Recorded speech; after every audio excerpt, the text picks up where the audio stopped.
Hey everybody, welcome to my channel. Welcome to Global Innovative Classes where you get your future bright.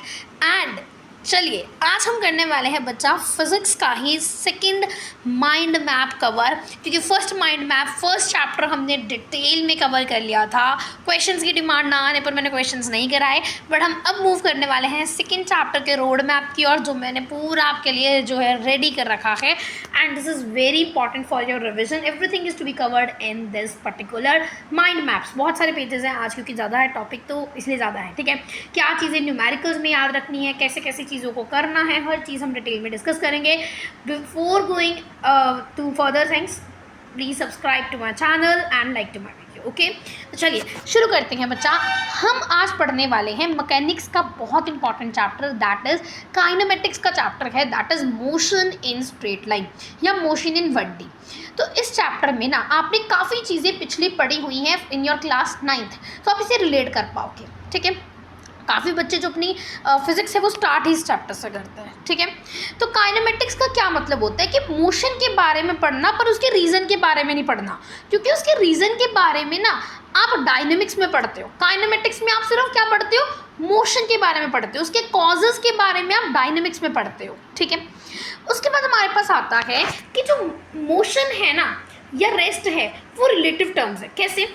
Let's imagine, बेटा physics है, रट्टा नहीं मारना, imagine करना है, ज़्यादा से ज़्यादा इमेजिन करना है। इमेजिन करो आप बस में बैठे हो, आपके साथ आपके 2-3 फ्रेंड्स बैठे हैं। एक फ्रेंड आपका आपने बाहर ही छोड़ दिया बस के, ठीक है। आपने कोई पेड़ था उधर ही छोड़ दिया कि भाई तू यहाँ पे बैठ, हम होकर आते हैं बस से। आप अपने एक फ्रेंड के साथ बस में बैठे हो एंड जो आप अपने फ्रेंड को देख रहे हो, आपके लिए आप और आपका फ्रेंड रेस्ट पे है, पर जो बाहर आप फ्रेंड छोड़ के आए हो पेड़ के पास, वो आपके लिए क्या है, वो आपको अगर देख रहा है। देखो आप बस में बैठे हो, आपके लिए आपके बस के अंदर बैठा फ्रेंड वो रेस्ट में है, पर जो पीछे रह गया उसके लिए आप क्या हो, मोशन में हो। उसके लिए आप क्या हो, मोशन में हो। जैसे ये रोड है, यहाँ पे एक ट्री है, यहाँ पे पर्सन ए खड़ा है मान लो, ठीक है। एंड पर्सन ए खड़ा है, दूसरे बस में पर्सन सी और पर्सन बी बैठे हैं। अब बी और सी एक दूसरे के रिस्पेक्ट में क्या है, रेस्ट में है मैम, यस। उसके बाद जो पर्सन ए है, जो पर्सन सी है विद रिस्पेक्ट टू ए, तो क्या होगा, वो ए के लिए सी क्या है, वो मोशन में है, क्योंकि बस चल रही है उसके साथ आप भी चल रहे हो, ठीक है। तो इसलिए ये पर्सन जो सी है विद रिस्पेक्ट टू ए वो क्या है, मोशन में है। और जब आ जाए विद रिस्पेक्ट टू, मतलब कि जो सेकंड बार लिखा है, जैसे सी विद रिस्पेक्ट टू ए, मतलब ए ने ऑब्जर्वेशन लेनी है, ए के लिए सी क्या है, इसका ये मतलब होगा। ये भी चीज़ याद रखना, ठीक है। चलो अब हम चलते हैं बच्चा आगे। यस, अब हमारे पास आ गया फ्रेम ऑफ रेफरेंस, हमने पढ़ लिया, ठीक है। उसके बाद हमारे पास आता है नेक्स्ट चीज़ आती है रेस्ट क्या होता है। इफ़ पर्सन या इफ ऑब्जेक्ट मानो, object is not changing its position with time. Time तो बच्चा चलता ही जाना है। मैं कह दूँ टाइम रुक जा, मैं डोरेमोन थोड़ी ना कि टाइम रुकवा दूंगी, ऐसा नहीं हो सकता ना, ठीक है। तो जो टाइम है वो तो चलते रहेगा, बट पोजीशन चेंज ना होना उसे क्या बोलते हैं, रेस्ट बोलते हैं। एक आपको मस्त चीज़ बताऊँ, काफ़ी बच्चों को नहीं पता होगी, अगर आपको नहीं पता कमेंट बॉक्स में लिखना, मैम नहीं पता था। जब हम ग्राफ बनाते हैं ना, जब हम ग्राफ बनाते हैं तो जो जो नीचे को चीज़ आती है ना, जो नीचे को आता है वो आपका टाइम क्यों होता है, क्योंकि यहाँ को चीज़ आती है, वो आती है जो फिक्स होती है, जो चेंज नहीं होती, वो टाइम है। इसलिए हम यहाँ पे हमेशा क्या लेते हैं बच्चा, टाइम लेते हैं। और यहाँ पे हम लेते हैं पोजीशन, एक्स मान लेते हैं, अभी पोजीशन लेते हैं, ठीक है, या स्पीड लेते हैं या पोजीशन लेते हैं। अब यहाँ पे आप जैसे प्लॉट कर रहे हो, यहाँ पे मैं प्लॉट कर रही हूँ आपके लिए रेस्ट का। अब टाइम तो चलता जा रहा है, 0 से 1 हो गया, 2 हो गया, 3 हो गया, 4 हो गया, पर आपने जो डिस्टेंस है वो आपकी, यहाँ पे मैं 2 ले रही हूँ तो 2 ही रही, यहाँ पे भी 2 रही, यहाँ पे भी 2 रही, यहाँ पे भी 2 रही। तो इस कारण जो आपका यहाँ पे बनेगा ग्राफ, वो कैसा बनेगा, इस तरह से बनेगा कि इस पॉइंट पे भी 2 रही, इस पॉइंट पे भी 2, इस पॉइंट पे भी 2, इस point. Position is not changing but the time is changing. Graph ऐसे बनेगा, ठीक है, स्लीपिंग लाइन की तरह। तो ये होगा रेस्ट का ग्राफ। क्या होगा बच्चा, रेस्ट का ग्राफ होगा, याद रखेंगे। तो यहाँ पे आपका रेस्ट आपको समझ में आ गया। अब मोशन क्या होता है, if object is changing its position with respect to time, time के साथ आप पोजीशन चेंज कर रहे हो, वो मोशन है, ठीक है। अब मोशन भी आगे दो तरह के होते हैं, uniform motion and non uniform motion. Uniform motion में equal distance in equal interval of time होती है, ठीक है। यूनिफॉर्म मोशन में ना equal distance in equal interval of time है। जैसे कि यहाँ पे मैं ग्राफ प्लॉट करने के लिए, ये देखो यहाँ पे मैं क्या ले रही हूँ, यहाँ पे मैं क्या ले रही हूँ, यहाँ पे मैं ले लेती हूँ आपकी पोजीशन, यहाँ पे मैं आपका टाइम ले रही हूँ, ठीक है। 0 पे 0 पोजीशन है, 1 पे 1 है, 2 पे 2 है, 3 पे 3 है। और यहाँ पे मैं प्लॉट कर रही हूँ 0 थोड़े, यहाँ पे 0 तो यहाँ पे लेते हैं, 0 1 2 3 तक की कर लेते हैं, 1 2 एंड 3। अब देखो 1 पे टाइम पे कितनी है, ये टाइम है आपका सेकेंड्स, एंड ये आपका जो ऊपर है ये आपकी पोजीशन है, ठीक है। यहाँ पे प्लॉट ज़रूर लिख देना, मैं आपको आगे चीज़ें बताऊँगी, फिर आपको पता चलेगा ग्राफ में क्या चीज़ें याद रखनी होती हैं। अब यहाँ पे देखना ध्यान से, ये 1 है, ये भी 1 है, तो यहाँ पे एक पॉइंट आ गया, यहाँ पे एक पॉइंट आ गया, फिर यहाँ पे एक पॉइंट आ गया, फिर यहाँ पे एक पॉइंट आ गया, ये ऐसे और ये ऐसे, यहाँ पे एक पॉइंट आ गया, ये ऐसे यहाँ पे एक पॉइंट आ गया, ये ऐसे यहाँ पे एक पॉइंट आ गया। तो यहाँ पे हमारे पास कैसा ग्राफ बनेगा, कुछ इस तरह का बनेगा, लाइक दिस, ठीक है। तो ये चीज़ आपको याद रख लेनी है, इस तरह से बनेगा। तो ये कैसा बन रहा है, ध्यान से ऑब्जर्व करेंगे इस चीज़ को, ये बन रहा है आपका स्ट्रेट लाइन। क्या बन रहा है, स्ट्रेट लाइन। तो इट इज़ यूनिफॉर्म मोशन, ठीक है। तो अगर नॉन यूनिफॉर्म होता तो मैम कैसे बनता, तो देखो नॉन यूनिफॉर्म में कैसे बनता। अब यहाँ पे मैं पोजीशन बदल दूँगी, टाइम तो वैसे रहेगा।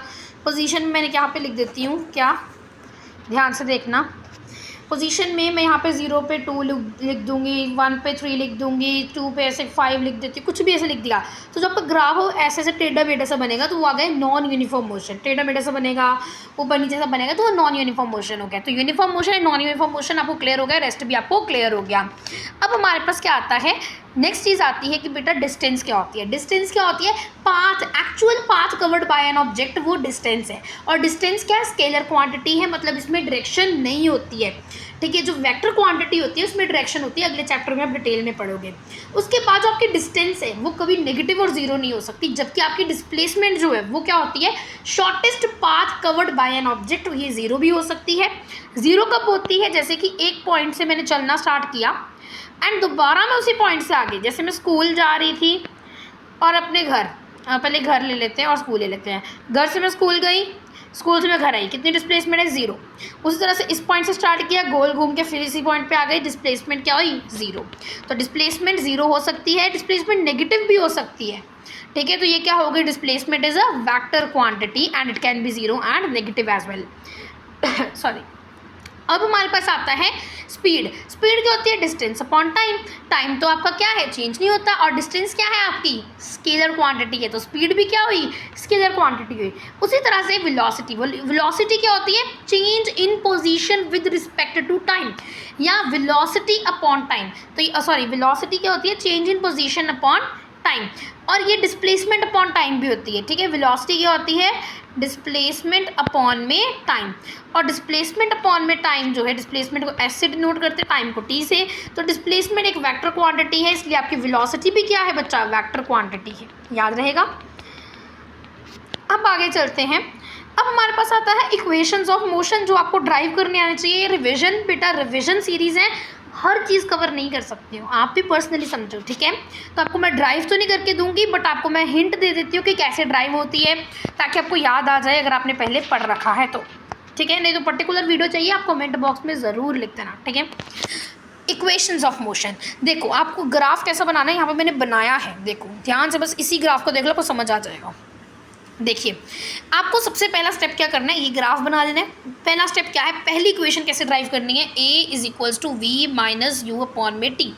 ये रिलेशन को लिख कर बच्चा पहली इक्वेशन ड्राइव हो जाएगी, और आपको पता होना चाहिए अब कैसे होगी, मैंने आपको बता दिया, हिंट दे दिया। अब टी को उधर ले जाओ, v minus u is equal to 80 बन जाएगा, u is equal to v is equal to u plus 80, ऐसे करके आप लिख दोगे, ठीक है। बाकी अब आपके हाथ में, ये सारा इसको इधर ले जाओगे और बन जाएगा, ठीक है। अब दूसरी इक्वेशन कैसे ड्राइव करनी है मैम, आपको पता है कि इसकी स्लोप tan थीटा देती है, ये तो हमने यूज़ कर लिया मैम। उसके बाद हमारे पास दूसरा क्या हमारे पास आता है इस ग्राफ से रिजल्ट की, इसका एरिया निकालो। आप सीधे उसका भी ले सकते हो, ट्रेपीजियम का, बट मैं आपको इजी वे बताऊँ तो आपको पहले ट्रायंगल का एरिया लेना है, फिर इस नीचे जो रेक्टेंगल है, स्क्वायर नहीं है रेक्टेंगल है, थोड़ा परफेक्ट बना लेना है ऐसे करके। तो ये रेक्टेंगल है, इसका एरिया लोगे, ठीक है। एल इंटू बी हाफ, इसका होता है हाफ बेस इंटू हाइट और एल इंटू बी। और क्या लेना है यहाँ पे ध्यान से देखो, अरे मिट जा, ये आपको टोटल v है, ठीक है, ये v है, ये u है इतना सा, और ये कितना हो गया v माइनस यू, ठीक है। इसको आप निकाल लेना। अब सेकंड कैसे निकलेगी, सेकंड का हिंट मैंने यहाँ पे लिखा है, ये देखो ये हिंट भी लिखे हुए हैं कि एरिया लोगे ट्रायंगल का और रेक्टेंगल का तो आपका ये निकल आएगा। और तीसरे के लिए आपको क्या करना है, तीसरे के लिए बच्चा आपको फर्स्ट रिजल्ट यूज़ करना है। देखिए यहाँ पे v माइनस u is equal to upon में a is equal to t, और इसको सेकंड इक्वेशन में पुट करोगे, थर्ड इक्वेशन बन जाएगी कि v माइनस u upon a is equal to t. इसको सेकंड में पुट करोगे तो थर्ड इक्वेशन निकल आएगी। पर्टिकुलर वीडियो चाहिए तो बता देना, ठीक है। अब हमारे पास आता है एक्सेलरेशन, जो काफ़ी बच्चों को कंफ्यूज लगती है, तो हम अगले टॉपिक में चलते हैं अभी एक्सेलरेशन पढ़ने। चलिए एक्सेलरेशन, ये नोट्स आपको कम्युनिटी बॉक्स में मिल जाएंगे, बट इसके लिए भी आप कमेंट कर देना तो मैं आपको दे दूँगी, क्लियर पिक्चर डाल दूँगी आपके लिए, ठीक है। अब देखना एक्सेलरेशन क्या होती है। एक्सेलरेशन क्या है, change in velocity upon time. और ये बेसिक मैथमेटिक्स है, अगली वीडियो में इस पर लाने वाली हूँ माइंड मैप्स बना के। जो a है वो किसके इक्वल होगा, dv/dt के इक्वल। क्या होगा, dv/dt के इक्वल। और v किसके इक्वल होगा, dx/dt के इक्वल। वो पीछे मैंने लिखा था, ठीक है। और जो चेंज होता है उसे हम इसके साथ डिनोट करते हैं, dx ऐसे करके, ये वेलोसिटी होती है, ठीक है। चलिए अब एक्सेलरेशन हमारे पास क्या है, यूनिफॉर्म एक्सेलरेशन होती है, नॉन यूनिफॉर्म एक्सेलरेशन होती है, ठीक है। अब जो एवरेज स्पीड होती है, अब न्यूमेरिकल्स में एक चीज़ एक्सेलरेशन के बारे में और याद रखना, एक तो एक्सेलरेशन का फॉर्मूला होता है dv/dt, ठीक है। एक एक्सेलरेशन को हम ऐसे भी लिखते हैं v/dt। अब मुझे आप कमेंट बॉक्स में लिख के बताना कि ये वाला केस कब लेते हैं, ये आपका होमवर्क रहने वाला है, ठीक है। उसके बाद हमारे पास आता है स्पीड, एवरेज स्पीड कैसे निकलती है, एवरेज वेलोसिटी कैसे निकलती है। तो एवरेज स्पीड निकालने के लिए total distance upon total time, average velocity निकालने के लिए total displacement upon time. Clear हो गया, वेरी सिंपल है, यस। अब आपको जब भी न्यूमेरिकल्स करने हैं, ये पॉइंट आपके दिमाग में छपे होने चाहिए, आपको एक भी गलती नहीं हो सकती। अगर आपको हैबिट है न्यूमेरिकल्स करने की, ये कुछ बेसिक चीज़ें हैं जो हम गलत कर देते हैं, जिसके कारण नंबर कट हो जाते हैं, फिर पता नहीं चलता है नंबर करा है, आंसर भी आ गया था मैम, फिर भी नंबर कहाँ गए, इन चीज़ों पे चले जाते हैं। तो इनको ध्यान से एक बार देख लेना, ज़रूर देख लेना, ठीक है। देखिए ध्यान से देखना, यार ये मूव नहीं हो रहा ना, ये बॉक्स सा नहीं हो रहा। देखिए सबसे पहला क्या है, time and distance can not be negative. जब आपका टाइम और आपकी डिस्टेंस नेगेटिव आ रही है, आपने आंसर या तो गलत निकाला है, या तो जो आपका क्वेश्चन है वो स्टैंडर्डाइज्ड नहीं है। क्वेश्चन में थोड़ी गड़बड़ी हो सकती है, पर ये नहीं कि आप निकाल के नहीं आओगे, निकाल देना, बट याद रखना वो कभी नेगेटिव नहीं हो सकता। वो केस क्या है, आपका गलत हो सकता है, ठीक है। उसके बाद जब क्वेश्चन आता है ना, कई बार टाइम आपको मिनट में दिया है, निकालना आपको सेकंड में था, निकालना आपको आवर्स में था, गिवन आपको मिनट्स में सेकंड्स में था, तो आपको वो यूनिट्स को चेक करना है ज़रूर से। तीसरा पॉइंट, स्टेटमेंट को ध्यान से रीड करना है और इमेजिन ज़रूर करना है। रीड करते करते ही उसका या तो ग्राफ प्लॉट करोगे, ग्राफ हो सकता है, नहीं तो उसकी नंबर लाइन प्लॉट करो। ये भी बताऊंगी, अभी मैंने ऊपर बनाया कि टाइप्स ऑफ क्वेश्चन या न्यूमेरिकल्स कैसे बनते हैं। उसके बाद हमारे पास आता है फॉरगॉट मत करना आंसर यूनिट। एक्सेलरेशन निकाली, मीटर पर सेकंड स्क्वायर नहीं लगाया, मीटर पर सेकंड लगा दिया गलती से, नंबर गए। उसके बाद हमेशा याद रखना कि जब भी क्वेश्चन में लिखा होगा ना कि ब्रेक्स लग रही हैं, अगर स्टार्टिंग में ब्रेक्स लग रही हैं तो u0 होगा। u क्या है, इनिशियल वेलोसिटी, ये भी मैंने लिखा था कहीं पे, ये रहा। v क्या है, फाइनल वेलोसिटी, और फाइनल वेलोसिटी कब जीरो होगी, जब ब्रेक लास्ट में लगा रहा है। कई कई केसेस में होता है ब्रेक्स वाला, ठीक है, तो ये याद रखना। उसके बाद हमारे पास क्या आता है कि a जो है वो वैसे पॉजिटिव होगा, ठीक है। अगर नेगेटिव है तो वो डी एक्सेलरेशन वाला केस होता है, या रिटार्डेशन। रिटार्डेशन क्या होता है, जब एक्सेलरेशन नेगेटिव आती है। इसका ग्राफ कैसे होता है, जब चीज़ नीचे को आ रही होती है तो वो रिटार्डेड मोशन होता है, ठीक है। जब ऊपर को जा रही है तो वो इंक्रीज हो रही है एक्सेलरेशन, ठीक है। यू जो है वो इनिशियल वेलोसिटी है, वी क्या है, फाइनल वेलोसिटी है। अब हमारे पास आती है नेक्स्ट चीज़ ये चीज़ आपको कोई नहीं बताता और मैं आपको बता रही हूँ कि इस पर क्वेश्चन आता, ठीक है। देखो ध्यान से, distance covered in nth second पे क्वेश्चन आता है कि इतनी ट्रेन है या बस है वो चल रही है और इतने सेकंड पे। अब इतने सेकंड पे, 5th सेकंड पे 6th सेकंड पे, 7th सेकंड पे, पर्टिकुलर सेकंड में कितनी डिस्टेंस कवर हुई है उसको निकालने के लिए डेरिवेशन भी होती है। डेरिवेशन भी आपको सिखाऊंगी, अगर आपको जानना है तो कमेंट बॉक्स में लिखना, वरना जो ये बेसिक फॉर्मूला है वो याद रख लेना। क्या है?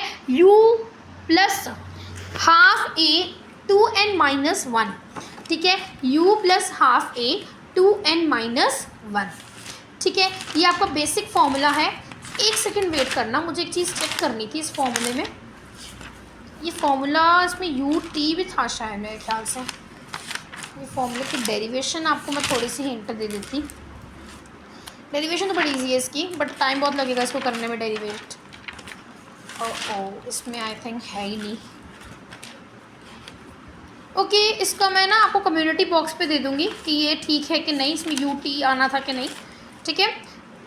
नहीं, यू नहीं, टी नहीं आना, ये बिल्कुल मैंने ठीक लिखा है, मैंने चेक कर लिया है। तो you plus half A 2n-1, हम भी यही गलती, आप भी ये गलती कर सकते हो, आप यू टी लिख सकते हो क्योंकि आपको पता है x equal to u t plus half a t square. पर याद रखना जब nth सेकंड आएगा तो आपको डिस्टेंस जो है वो किसकी इक्वल लेनी है, u प्लस हाफ ए 2n-1। इसकी डेरिवेशन का थोड़ा सा हिंट दे रही हूँ, पहले एस एन निकाल लो, ठीक है, आपने मैथमेटिक्स में पढ़ा हुआ है AP वाले चैप्टर में, क्लास 10th में। Sn-1 निकालो, फिर Sn-1 कर दोगे, आपका यही बनेगा, and this is your final result. अब चलते हैं आगे। अब देखना कि आपको न्यूमेरिकल्स के टाइप्स कैसे आ सकते हैं। सबसे पहली टाइप तो आती है मैम स्टेटमेंट बेस्ड आ सकते हैं, वो तो हमें पता ही है। दूसरा आपको डेरिवेशन बेस्ड आ सकते हैं। तीसरा आपको आ सकते हैं नंबर लाइन बेस्ड। आपको बोल दिया है 100 मीटर पर सेकंड से चल रहा है, फिर उसने इतने में 10 सेकंड लिए हैं, फिर सेम स्पीड है 100 मीटर पर सेकंड, फिर 50 हो गया, फिर उसने अप्लाई कर दी ब्रेक्स तो 0 मीटर पर सेकंड हो गया। फिर आपको ए लिखना है, बी लिखना है, सी डी लिखना है, डी लिखना है, एवरेज वेलोसिटी निकालो, एवरेज स्पीड निकालो, इस तरह से क्वेश्चन आ सकते हैं। वेलोसिटी में से स्पीड ही आएगा इसमें। तो आगे आपको आ सकते हैं ग्राफ प्लॉटिंग बेस्ड, ठीक है, कि आपको ऐसे करके ग्राफ दे दिया गया है, जैसे मैंने ऊपर बनाया है, वी निकालो, ए निकालो। इक्वेशंस ऑफ मोशन पर्टिकुलरली इसमें ज़्यादा लगती हैं, ठीक है। चलिए अब आता है नेक्स्ट टॉपिक। अब हमारे पास क्या है, अरे घूम जा, अच्छा, अब हमारे पास आती हैं, इसमें भी बहुत इंपॉर्टेंट चीज़ें हैं, मोशन विद ग्रेविटेशन। ध्यान से समझना, बच्चे यहाँ पे कंफ्यूज होते हैं, बॉल ऊपर को जा रही है, बॉल नीचे को आ रही है, बच्चे कंफ्यूज, ऊपर को जा रही है, नीचे को आ रही है। ध्यान से समझना, एक एक चीज़ क्लियर हो जाएगी, ठीक है। देखो, जब भी बच्चा हम बात करते हैं, मेरी टंग बहुत स्लिप हो रही है आज, ठीक है, जब भी हम बात करते हैं मोशन की विद रिस्पेक्ट टू ग्रेविटेशन या विद इफेक्ट ऑफ ग्रेविटेशन, तो जो एक्सेलरेशन होती है, एक्सेलरेशन को हम जी लेते हैं which is equals to acceleration due to gravity. होती सेम चीज़ नहीं है, बस यहाँ पे ग्रेविटी का इफेक्ट होता है, इसलिए ए को हम जी लेते हैं, याद रखना। और जो एस होता है उसे आप एच लेते हो विच इज़ हाइट, और स्पीड मतलब डिस्टेंस को ही हम एच कहते हैं, बट उसे हम हाइट बोल देते हैं, एच ले लेते हैं बस, ठीक है। इन्हीं चीज़ क्लियर हो गई। अब इसमें तो कोई प्रॉब्लम नहीं होनी चाहिए, ठीक है। जी की जो वैल्यू होती है वो मोस्टली तो आपको 9.8 मीटर पर सेकेंड ही लेनी चाहिए, पर अगर आपको क्वेश्चन में 10 मीटर पर सेकेंड लिख दिया, वो गलत नहीं है, वो अप्रॉक्सीमेट वैल्यू है। डेसिमल के बाद 8 है, तो अप्रॉक्सीमेट वैल्यू आप क्या ले सकते हो, 10 मीटर पर सेकेंड। आपको क्वेश्चन में गिवन होगा तो लेना, नहीं तो 9.8 ले लेना, कोई इतनी बड़ी कैलकुलेशन नहीं होती कि आप नहीं कर पाओगे, ठीक है। उसके बाद हमारे पास आता है कि मैम एक्सेलरेशन पॉजिटिव कब लेनी है और नेगेटिव कब लेनी है। इस पर मैं आपको अभी ये क्लियर कर दूँगी, बिल्कुल क्लियर हो जाएगी, देखना ध्यान से सुनना। बस इमेजिन करो, इमेजिन, ठीक है, अपने ये नेत्र खोलो, दिमाग खोलो और इमेजिन करो एक बॉल है आपके पास, ठीक है, वो छोटे होते हैं, हम फुटबॉल लेते हैं ना ब्लैक वाइट कलर का, और कई डॉल्स वाला, कोई कुछ वाला, है ना, कार्टून्स वाला, वही फुटबॉल आपके पास है, और आपने मतलब बॉल है, फुटबॉल तो हैवी होता है, बॉल है आपके पास, अपने ऊपर को फेंक दी, बॉल आपने ऊपर को फेंकी, ग्रेविटेशन नीचे को लग रही है, ध्यान सुनना, बॉल ऊपर को जा रही है, ग्रेविटेशन नीचे को लग रही है, बॉल ऊपर को जा रही है, ग्रेविटेशन नीचे को लग रही है। अब ग्रेविटेशन उसको अपोज कर रही है, मोशन को बॉल के अपोज कर रही है, तो यहाँ पे ग्रेविटेशन जो जी है वो नेगेटिव हो जाएगा, क्योंकि ये ऑपोजिट डायरेक्शन है with respect to motion of the ball, ठीक है। तो यहाँ पे जी नेगेटिव हो जाएगा, यहाँ आप ले लोगे -9.8 या -10, क्लियर हो गया। यहाँ पे जब बॉल ऊपर जा रही है तो u की तो कोई वैल्यू होगी पर v की तो कोई वैल्यू ही नहीं होगी, इसलिए इस केस में याद रखना u या तो आपको निकालना होगा या तो आपको गिवन होगा, और जो v है वो ज़ीरो होगा। क्या ज़ीरो होगा? v ज़ीरो होगा जब बॉल ऊपर को जा रही है। उसी का ऑपोजिट बिल्कुल होगा जब बॉल नीचे को जाएगी। अब बॉल नीचे को जा रही है, ग्रेविटेशन भी नीचे को लग रही है, बॉल नीचे को जा रही है, ग्रेविटेशन भी नीचे को लग रही है, तो यहाँ पे अपोजन नहीं हो रही, मतलब जो ग्रेविटी है उससे मोशन ऑफ बॉल को अपोज नहीं कर रही, तो वो पॉजिटिव रहेगी। इट मीन्स जो g है वो 9.8 या 10 ही रहेगा, और यहाँ पे u ज़ीरो ही होगा, v आपको या तो गिवन होगा या तो आपको फाइंड करना होगा। क्लियर हो गया? कुछ इतना मुश्किल नहीं है। डाउनवर्ड में अपोजन नहीं हो रही तो पॉजिटिव ही रहेगा, पर अपवर्ड में अपोजन हो रही है तो नेगेटिव हो जाएगा। बस क्लियर हो गया। अब चलो आगे। अब हमारे पास क्या आता है, एक क्वेश्चन बड़ा मतलब बच्चों को कंफ्यूजिंग लगता है बट बड़ा मस्त क्वेश्चन है, ध्यान से सुनना। ये है आपका कि आपके पास क्या है, ये ध्यान से सुनना, आप बताना अगर आपको क्वेश्चन ही पहले आता था तो। एक बॉल आपने ऊपर से नीचे को फेंकी, एक बॉल आपने नीचे से ऊपर को फेंकी। टोटल आपको हाइट, आपको टोटल दे दिया गया है कि 100 मीटर है, 100 मीटर पर सेकेंड नहीं है, 100 मीटर है, आपको डिस्टेंस दे दी टोटल। अब आपने इतनी डिस्टेंस को कोई x मान लिया, और इतनी डिस्टेंस क्या हो जाएगी, अगर एक x है तो दूसरा 100 माइनस x हो गया। आपने अब क्या करना है, थोड़ा सा अप्रोच दे रही हूँ, अब आपने बताना है ये कोलाइड कब करेंगी। इस केस में आपको पोजीशन भी निकालने को आ सकती है, आपको टाइम भी आ सकता है। x निकाल दोगे तो वो पोजीशन है, t निकाल दोगे तो वो टाइम है। ठीक है, पहले बॉल ए का निकालो, उसका एक इक्वेशन बनेगी, उसकी वैल्यूज़ कुछ निकाल के पुट करने पर b की इक्वेशन ने फिर आपका आंसर निकलेगा। निकाल के देखना, ठीक है, इस तरह का क्वेश्चन निकालना, आपके गूगल वगैरह से, आपकी बुक कोई है आपके पास तो, एंड फाइंड करना। ठीक है, उसके बाद हमारे पास आता है कि हमेशा ये चीज़ भी याद रखना कि जब हम ग्राफ प्लॉट करते हैं तो ये चीज़ याद रखनी है, v और t अकेला नहीं लिखना। v तो आवर्स में भी हो सकता है, सॉरी टाइम तो आवर्स में भी हो सकता है, मिनट्स में भी हो सकता है, सेकंड्स में भी हो सकता है, इसलिए उसकी यूनिट्स भी साथ में मेंशन करनी है।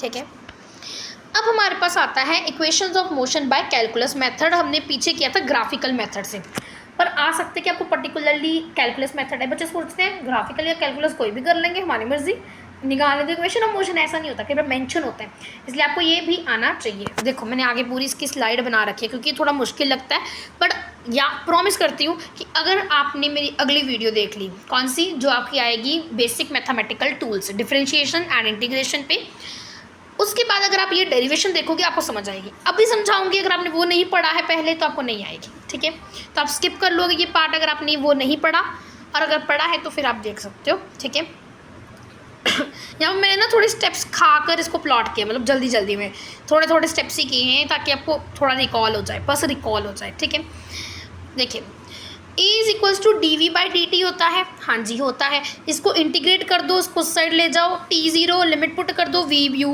इससे आपका पहला वाला निकल जाएगा इक्वेशन। अब दूसरा वाला निकालने के लिए कुछ नहीं करना। अब आपको पता है कि v माइनस u is equal to 80 and v is equal to u plus 80। यहाँ पे v की वैल्यू पुट कर दो u प्लस 80, लिमिट पुट कर दो t0 s0 और आंसर निकाल दो, निकल जाएगा। इंटीग्रेशन के रूल्स आने चाहिए जो अगली वीडियो में पढ़ा दिए जाएंगे।